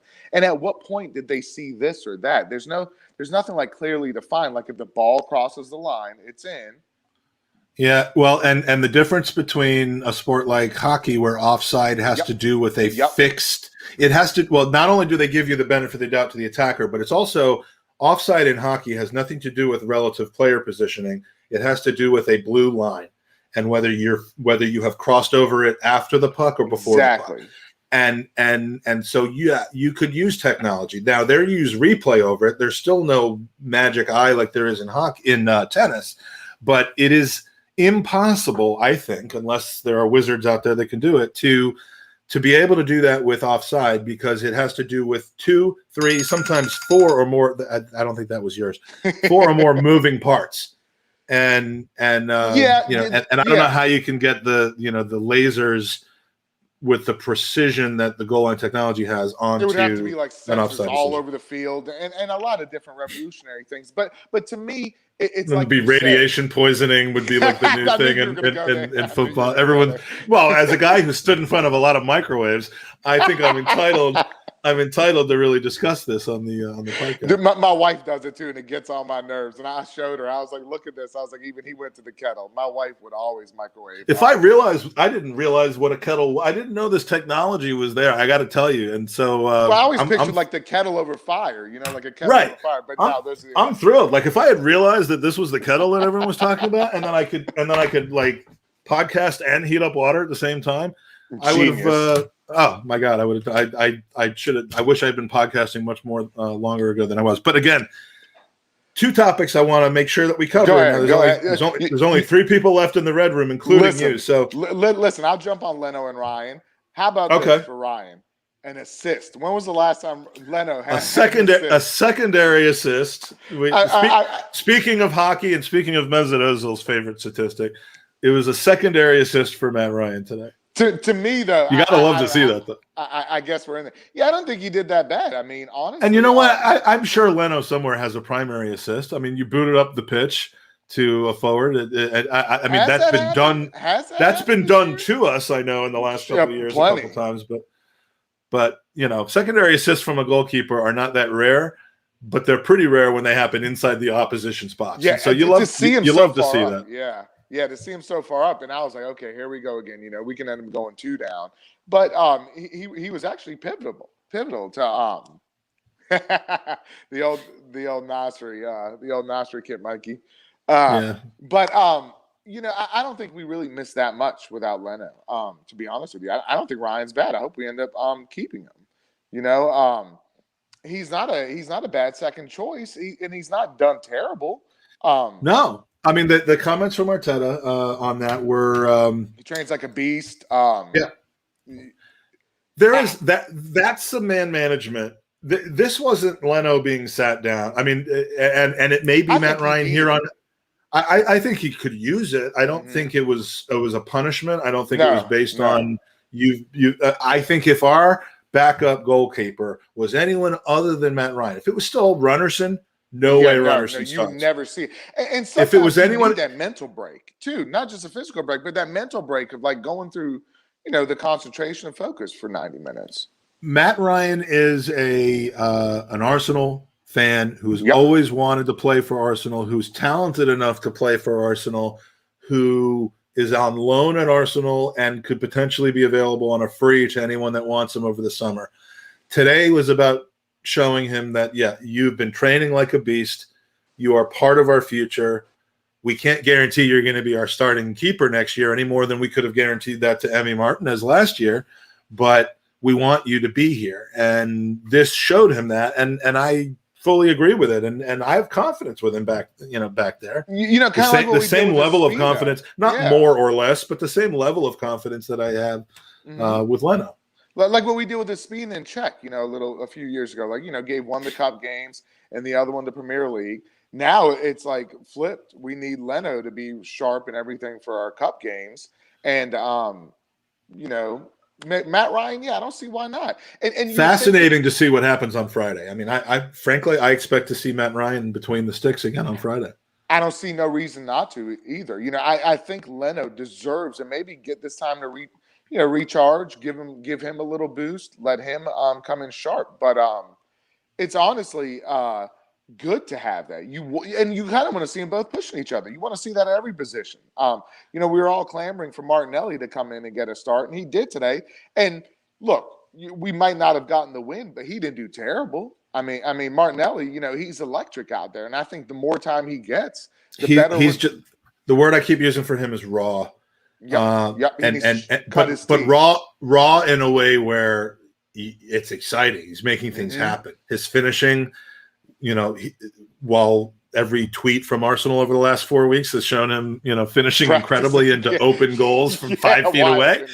But that said, maybe a more seasoned veteran would have scored his first opportunity today. Yeah. Even that one at the end where it kind of got played out to the left and he kind of got it go across his body and hit it back. Yeah, and right at the goalkeeper. I thought that was in. A better finisher than him might have done that, but would you? Yes, you would trade that because goals are what matters. But you can still see things out of his exactly. You can see things out of his play that he brings to the team that no one else really does at the moment, and you just want to kind of explore that. And you don't.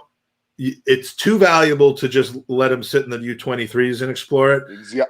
But it's also something you got to be careful about because, we could have won today perhaps if Pepe was in that position instead of him from the start of the game. You right. have to maybe say that. You're not wrong. You are not wrong because it kind of part of me wants to say, well, we see what happens now when he starts. We see what happens. Maybe him coming into the last 20, 25 minutes, defenders with tired legs, he can get that extra bit of separation. But now he's going against them and he's tired too. He's worn down a little too. So it's a little tough.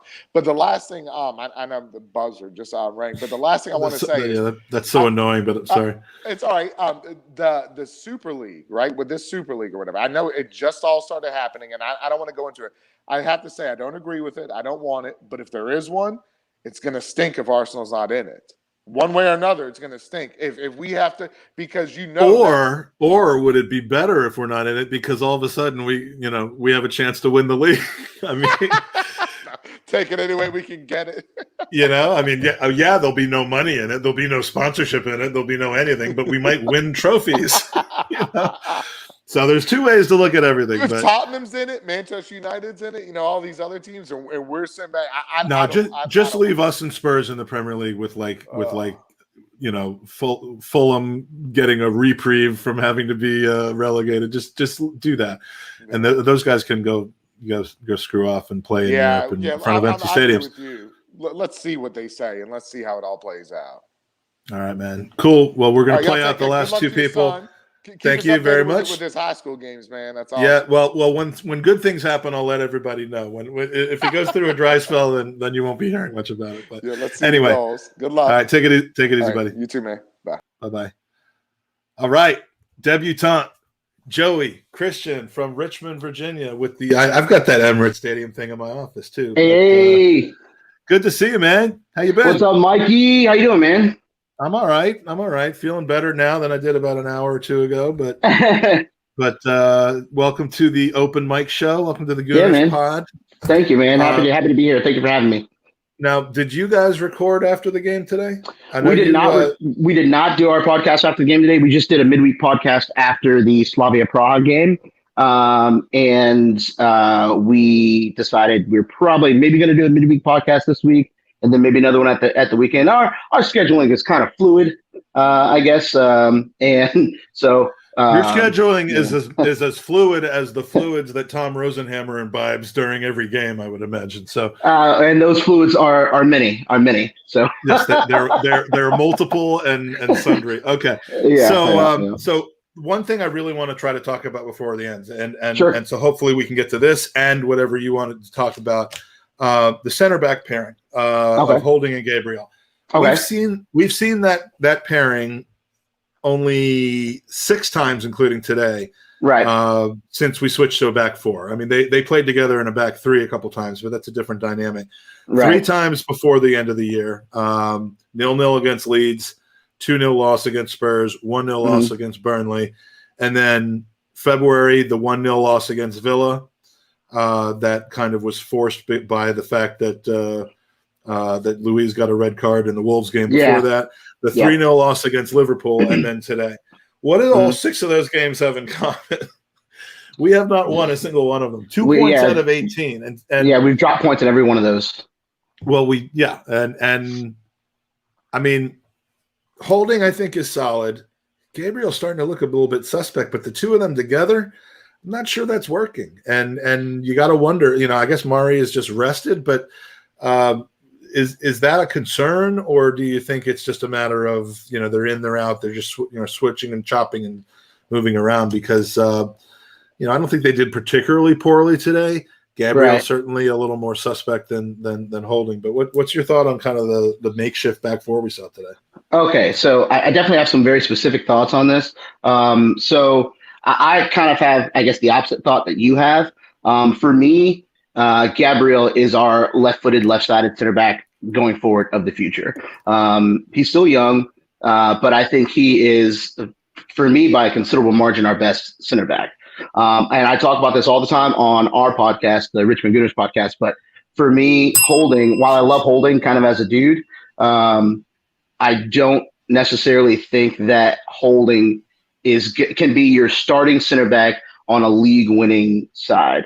Or in a league-winning side, or maybe even a top 4 side. I think we need a right-footed, right-sided center back to partner Gabriel. And I think Gabriel. I just think that the partnership doesn't work. I think they each play better when they have a different partner beside them. A lot of times. That's the point I was kind of trying to make with the game results. Is that neither one of them have been just poor this season, although Gabriel is not heading in the right direction as far as quality of play, but together it just doesn't seem to work. So I agree. So Holding's not your guy. Holding's not your guy. Chambers presumably not your guy for that position. David Luiz, do you give him an extra year, or are you basically saying, even with there's Saliba, Mavropanos, Chambers, Luiz, and buy a guy. Sure. What are you thinking we need to do then for next season? So I think the first thing that we need to do is figure out first of all, question for you. How are you, what's your stance on swearing here? Should I keep it PG or? We fucking love it. Okay, cool. So we need to figure out what the fuck is going on with William Saliba, because I believe he could be the guy I talked about earlier, the right-sided, right-footed center back of the future for us. And I believe that he and Gabriel could make a good pairing based on their play styles. I think that David Luiz should get another year. That should be his last year. I think just because of the leadership that he brings, the expertise, and the character in the dressing room that he brings, because it's clear that a lot of our guys really look up to him, and he's really liked and he's really looked at as a leader by the team. And we need those types, especially because we might be maybe getting rid of some of those types in the summer. So I think he should get another year, but I don't necessarily think it should be as a starter. I think if he gets another year, he'll get 25 appearances for us in a number of competitions. But I think we need to figure out what's going on with Saliba. Mavropanos is not the one for me. Chambers is not the one at center back for me, but he could have a use in our squad. I don't necessarily think we should get rid of him, because his biggest asset, I think, is his versatility. And he can play in 3 or 4 different positions. 1,000% with you on that. Yeah. Chambers needs to be a squad player next season. Absolutely. who I would feel comfortable being plugged into right back. Absolutely. If there's like just a rash of injuries, I would feel all right with him being plugged into center back. Yeah. Knowing that he wasn't our top 4, maybe he was number 5. And I'd even, in a pinch, would you have liked to have seen, maybe Chambers and Ceballos today instead of Elneny and Ceballos start? I mean, it's just there's so many different combinations. I don't think Arteta has really seen enough of Chambers to know whether he could be a defensive midfielder like he played at Fulham so well. And was their player? There was their player of the season that year that he played defensive midfield. Yes, they got relegated, but he was the best player in a bad team. That still means you're pretty good. Was that me? Was that buzzer me or no? It is, but we got another minute or so. Okay, cool. So I think that I don't think he's seen enough of Chambers at a holding midfield spot to really make a decision on that. I think he's seen enough of him. I think maybe he's seen enough of him at right back. I think he's done fairly well at right back, coming in as Bellerin has been being sat. One thing he could do is cross a ball because Bellerin can't cross to save his fucking life. And Callum Chambers is a ball crossing fool. That kid can cross a ball.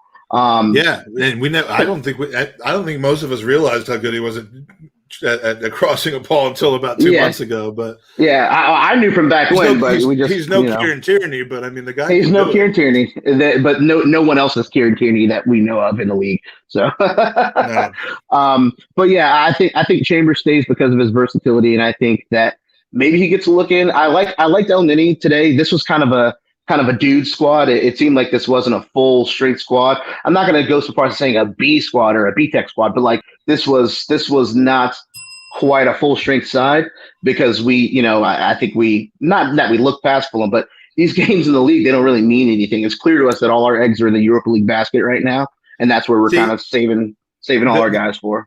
I've obviously, I probably hold on to like, oh, well, yeah, we could still do this and do that. I was probably still on the, top 4 is still an outside possibility for a long time. Other teams are trying to give it to us too.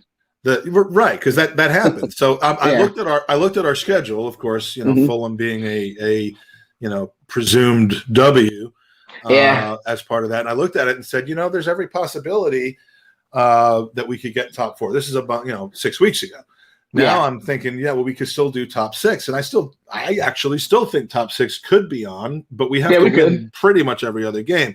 We do. Spurs is on, and I don't want to throw away these league games. I look, Europa League has to come first, but there's a lot of things that we could have done without jeopardizing our Europa League squad in rotation to still take these games serious enough. I agree with that. And St. Tottenham's Day could still be a thing. I guess it could still be a thing. So look, if we finish 8th or 7th, we finish 7th or 8th, and they finish 8th or 9th, and we don't win the Europa League. That's not a successful season just because we finished ahead of Tottenham, but it's something. It's something.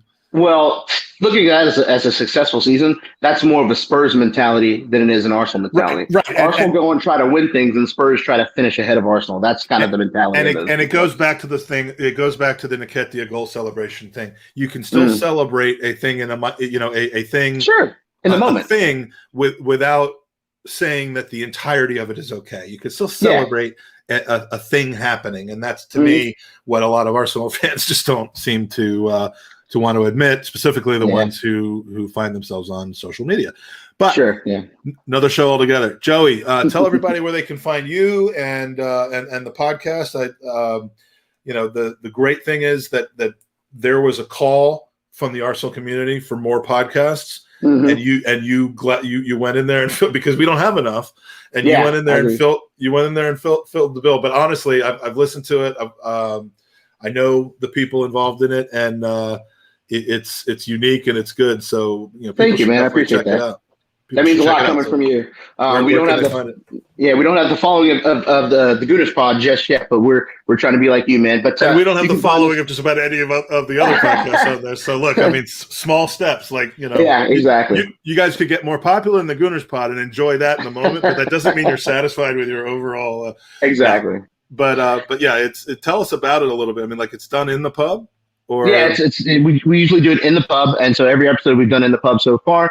You can find us on our YouTube channel, which is it's just called Richmond Gooners. You can also find us on Anchor, anchor.fm/Richmond Gooners for our profile page, and all of our pods are there. But you can find them anywhere you get your podcasts, like Google Play Music, and just recently Apple Podcasts as well on your Apple devices as well, and just generally anywhere else you might find your podcasts. We just started doing a video. We were doing just audio for a while. We just started doing video, which I am in charge of. So we've got a couple of podcasts up on our YouTube channel because I personally, that's how I like to ingest my long form sort of podcast form stuff. I like to look at it with video and see the guys interact with each other or the people in their facial expressions. And that's what I love. I mean, I love doing this show because there's at least 4 or 5 people that I knew by name for a long, long time, and now I've gotten to meet by face. The prediction shows, the prediction tape that we put out every week. It's a what am I thinking? It's a compilation. Is another way of doing that, and so, the more Gooners get to know other Gooners and have the opportunity to, the better in my mind. And I am absolutely, you guys are a 2-hour drive from where I am. The moment that I'm fully vaccinated, which I am, I'm just waiting on those 2 weeks. Very soon, there's a trip down to Richmond to hang out and watch a game with you guys. And awesome. If you'll allow me on the pod, I would be honored. So we would 100% love to have you, man. I just got my first Moderna shot yesterday. So I'm a little tired, and my whole left arm is sore, but I'm still trying to look on the bright side, man. I'll just be happy to be vaccinated once it's all over with. So. Sweet. All right, man. Well, I'll see you soon. Take care. Thank you. And we are on to our last but not least. Gary, don't waste the tweet. Did Arsenal waste the opportunity today? Yes, they did. Yes, they did. First of all, thank you for your patience. You've been in the red room for quite some time. And I certainly appreciate you waiting on all of that. But man, anything to add? I know I don't know if you've been in here the whole time. I know when you came into the room, but were you on with Tanner and all that? No, I missed a lot of that, and I missed that. Yeah, I was kind of hanging out. I was hanging out with the boss, and she took a phone call, and then I was like looking around, and I saw your pod, and I was like, whoa, wait a second. I could talk a little bit more. Let's do this. Yeah, you have to. So, well, we've covered a lot, but if you want to talk about any of the players today, one player that has not gotten brought up two actually that have not gotten brought up in this entire discussion, surprisingly, Saka and ESR. So, I mean, feel free to talk about whatever you'd like to talk about, but I'd love your opinion on their games today. Was it subpar for them? Were they the shining lights? What do we have? Yeah, well, coming into the game, I thought that Arteta would give one of those two players a rest. I figured, you know what, they could do with a rest, and then that would allow us to bring Martinelli on, right? So I figured, all right, Martinelli comes on. I think I like Pepe out there. I think I want Pepe to keep playing. So if Middlesbrough or Saka got to rest, then I thought that would be a prudent, and what we do. They both played, and Pepe rested, so kind of everything that I was expecting to happen went the other way. That's Arsenal for you, right? Yeah, or I should say that's Arteta for you. Yeah. So those two, I think they're not dominating games the way a player in those positions would, and I don't think we expect them to at this point, right? I don't think they're at that point where they can dominate a game the way we would want them to, especially in a game like today where we've got a lot of people resting, and the back line was so. I mean, I think like I said this before. 5 out of the 7 players behind them were coming in fresh, new. Bellerin was scary, the Ceballos, El Neni combination was scary. So they had, and if you notice, they had to come back and support. And Middlesbrough and Lacazette actually had to come back and support the midfield. So now you kind of you can't really take over much of the field, but I think they did a good job. I think the message to the team just didn't fit with the way that they were going to have to play.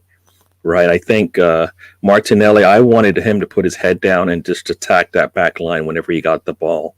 So, I don't think that message either was clear or was presented, or he just didn't follow instructions. But I kind of wanted him to just take it to them, because I've seen him. He can do it. And that's where I was thinking. But the Emil Smith-Rowe and Saka, I think they did. I think they did okay.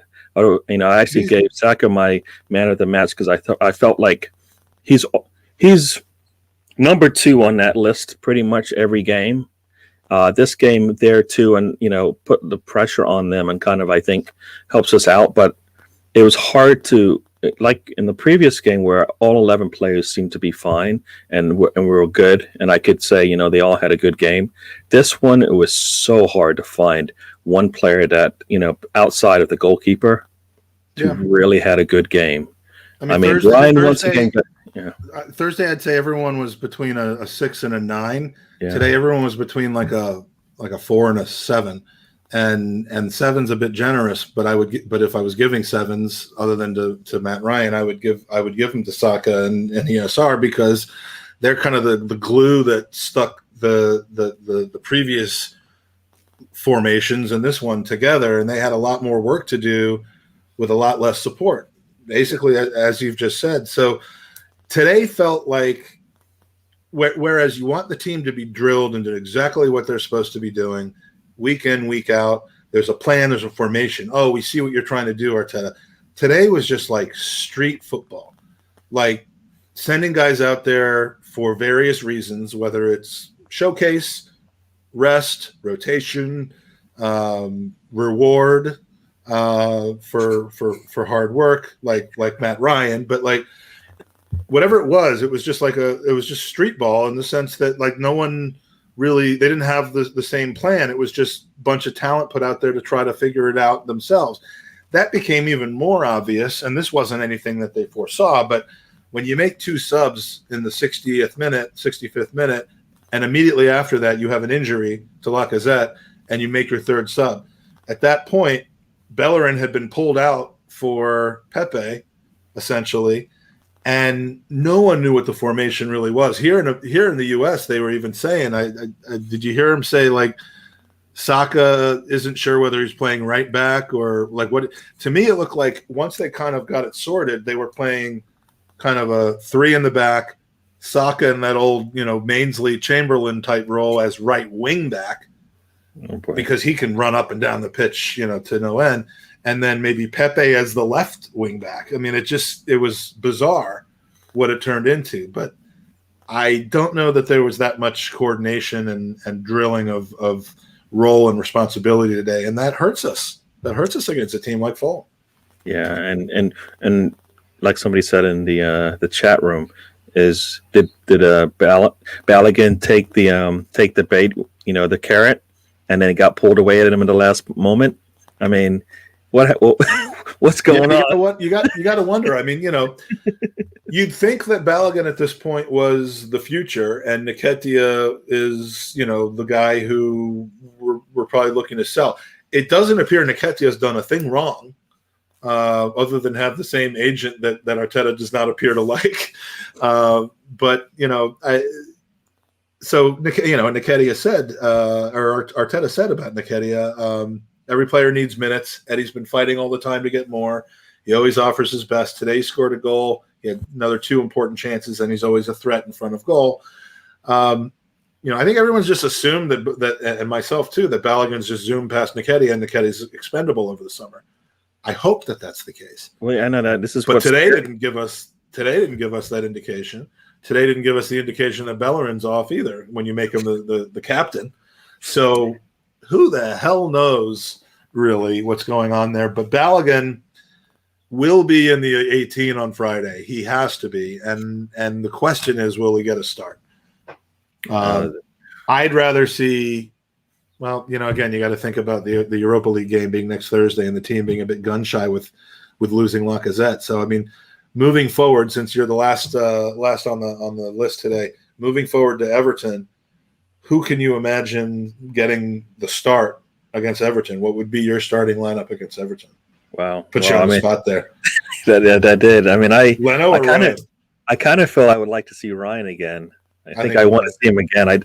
I don't think Leno is gonna make a difference if he plays or not. I feel, but I would like to see Ryan in there, and I would like to see him in there with a partnership in front of him that we think is solid, which is the holding Marie, or if he's going to be crazy and maybe put his two best center backs back there, let them see if that would work. Because I was, at some point I was hoping to see that more this season. This would have been the perfect By game. that, do you mean Gabriel and Mari, the footers? Yeah.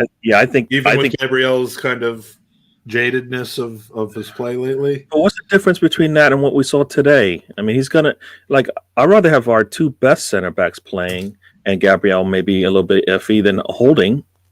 If that's the concern, why would it's not going to be worse with Marie? It's going to hopefully be a little bit better.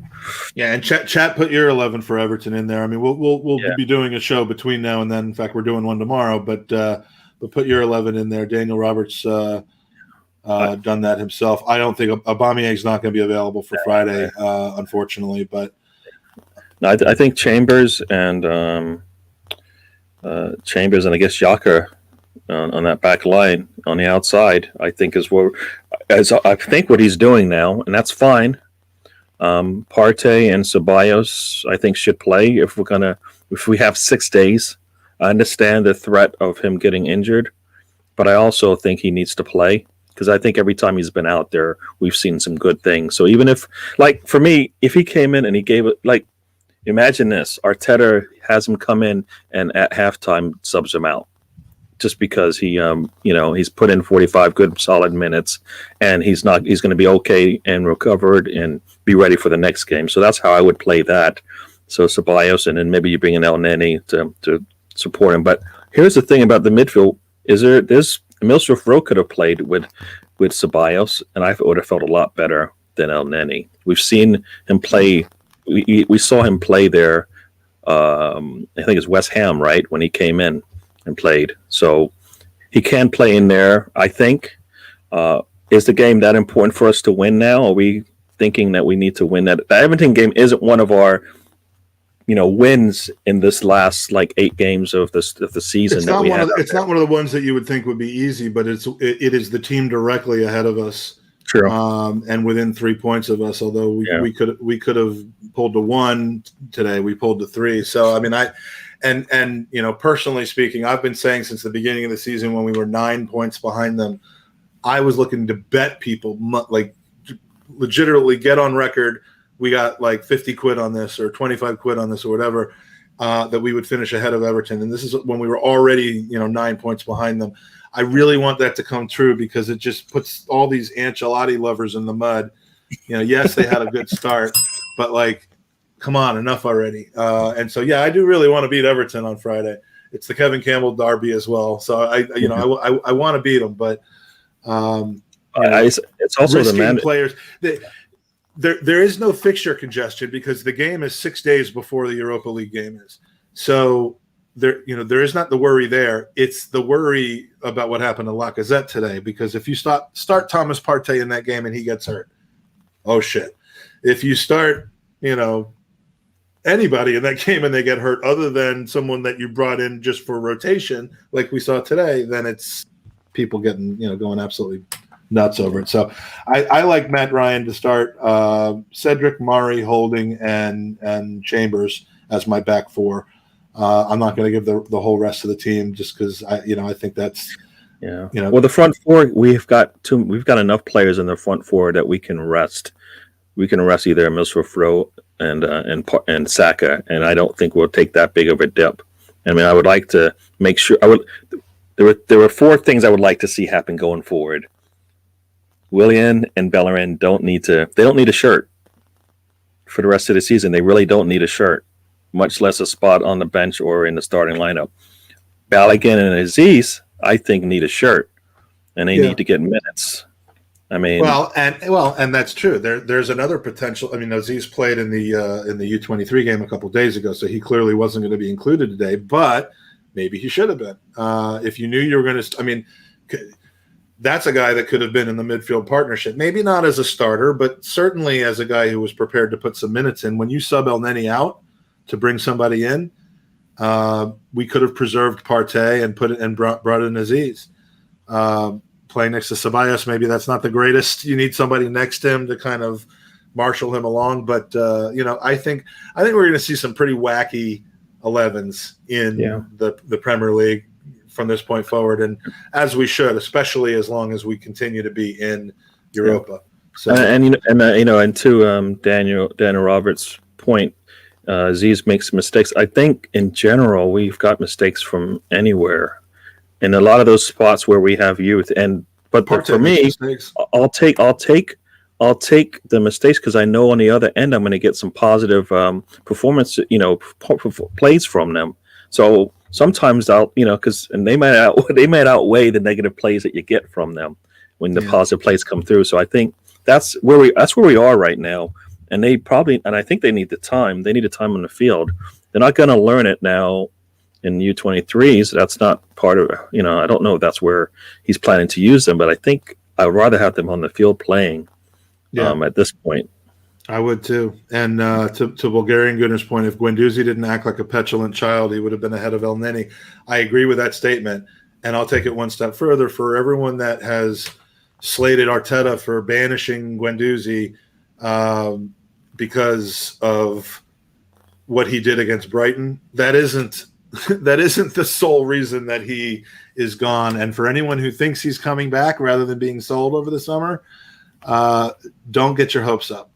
He has committed the cardinal sin that Mesut Ozil committed in a different way, that a lot of these players who are on their way out of Arsenal have committed, and that is he's shown that he doesn't respect the club, the hierarchy, and not just because of what he did on the pitch against Brighton. Not the hand around the neck, I think, was the least of the issues.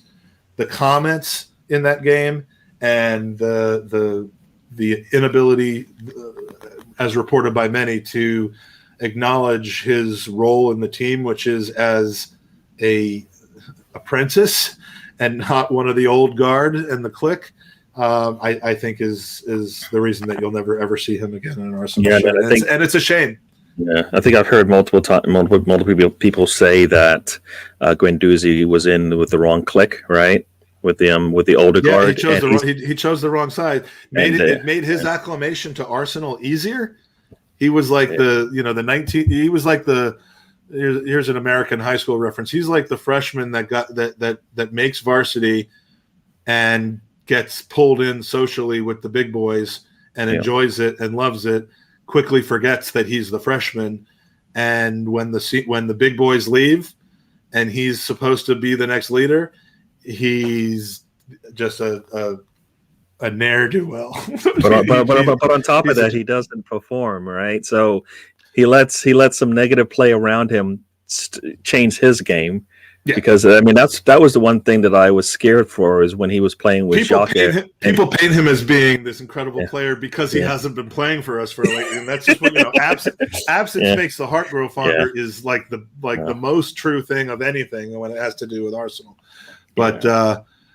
But speaking of absence makes the heart grow fonder, I want people's hearts to grow fonder for the Gooners podcast, and I can't do that if we stay on air all day. So Gary, I appreciate you coming on. It's always good to share the stage with you, and Arsenal, is Arsenal. It's what we got, and we'll be on again tomorrow night to talk a little bit more about that. I think we're going to be on at 9:30 tomorrow night with guests that should include Miami John, will include Ryan Rocastle, who's always a great person to talk to, always had a good perspective. We've had him on after losses. We've had him on after wins. We're certainly going to have no lack of things to talk about. So if you want to hear some more opinions about it, tune into us tomorrow at 9 o'clock. Check out the Gooners podcast on Twitter. Check out Don't Waste the Tweet, spelled as you can see it on your screen, for Gary. Also appearing on the Same Old Arsenal USA in the chat, and with the Bearded Gooner, right? Yep. And then also, I guess in half an hour, I'll be on an Arsenal fan circle. Yep. So yep. So I'll see you guys out there. Yeah, like you said, Arsenal. That's Arsenal, I guess. I'll finish it off with the famous saying that I always say that means nothing. It helps nothing, but I like to say it a lot, and that is, it is what it is. That's right. Come on, you Gooners.